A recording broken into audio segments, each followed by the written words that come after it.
Welcome to this week's episode of Kidlet 6. Each week we get to spend 6 minutes together, celebrating book birthdays, connecting with authors, and discovering lots of great books. As a reminder, all the books mentioned in today's episode are listed down below, so if you hear about a book that sounds interesting, you can look down there for more information. This week I wanted to try out a new segment called Lightning Round. In the Lightning Round, I'll get 60 seconds to give little mini book talks on as many books as I can. So let's get ready for our first Lightning Round.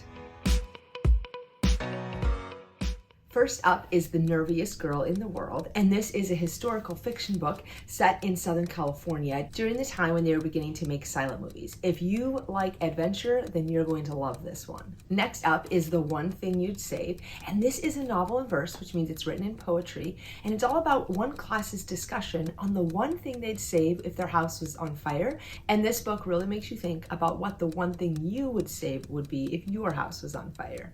Next up is Harvey Comes Home, and the great news about this book is if you like it, there are more in the series. Harvey is a little Westie who is led around by his nose, but one day his nose leads him a little too far away from home and then he's lost. This is the story of how Harvey gets back home. Next up is Adventures with Waffles, and this is a laugh out loud funny book. It is the story of two friends and it follows them throughout a whole year, and so you get to see a funny mishap or adventure that they go on approximately each month throughout the year.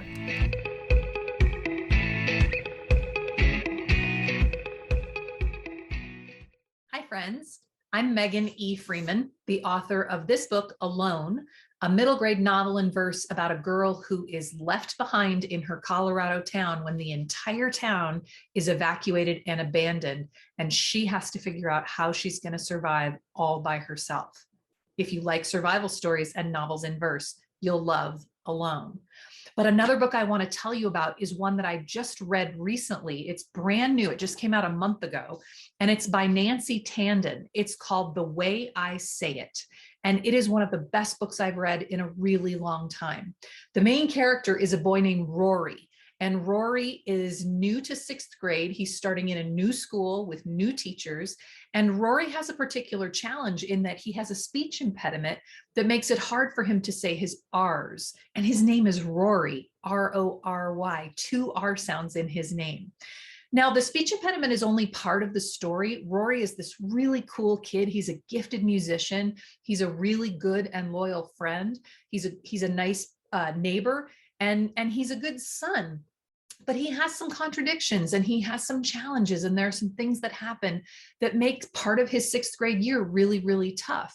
I loved this book in part because the characters are so three-dimensional and so real. He has a great group of friends. He overcomes some really significant challenges. And I just loved the whole character. I loved the whole world of the story. If you like stories that are about kids that feel like they're real people who you might meet or even know, you will love The Way I Say It by Nancy Tandon. This week's Kidlet 6 book of the week is 10,000 Tries by Amy Makechnie. This is the story of 12-year-old Golden, and his goal is to follow in the footsteps of his hero, soccer pro Lionel Messi. So his goals are to become the captain of his 8th grade soccer team and to become the master of his 8th grade universe. He's particularly determined to meet these goals because things at home aren't going as smoothly. His dad, who used to be a professional soccer player, is battling ALS, a disease that attacks the muscles, and so every day he's physically able to do less and less. Golden's mom says there's no cure for the disease, but Golden's pretty sure that if they approach this like soccer and just try harder to beat the opponent, they'll be able to. I absolutely love this story. It is a story of friendship and family and love. Just so much love.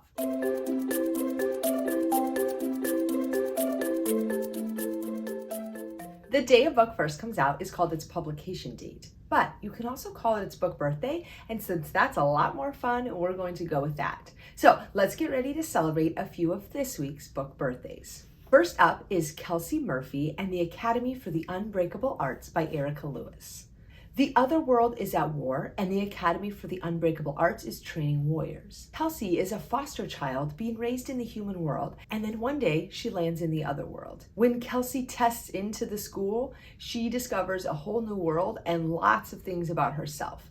She's a survivor and she's determined to figure out who her parents are and find her place in the world. Next up is Confessions of a Class Clown. Meet Jack Reynolds. His goal is to make people laugh, and his YouTube channel is really starting to take off. But he realizes he needs a collaborator for his truly epic posts. The problem is he doesn't have any friends.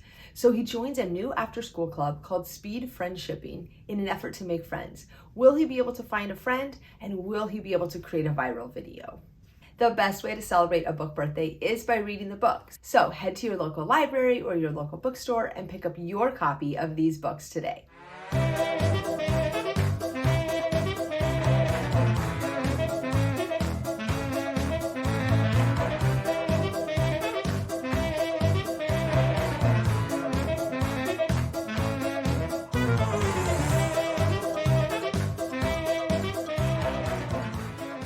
Why, oh why did you deprive me of all my cookies?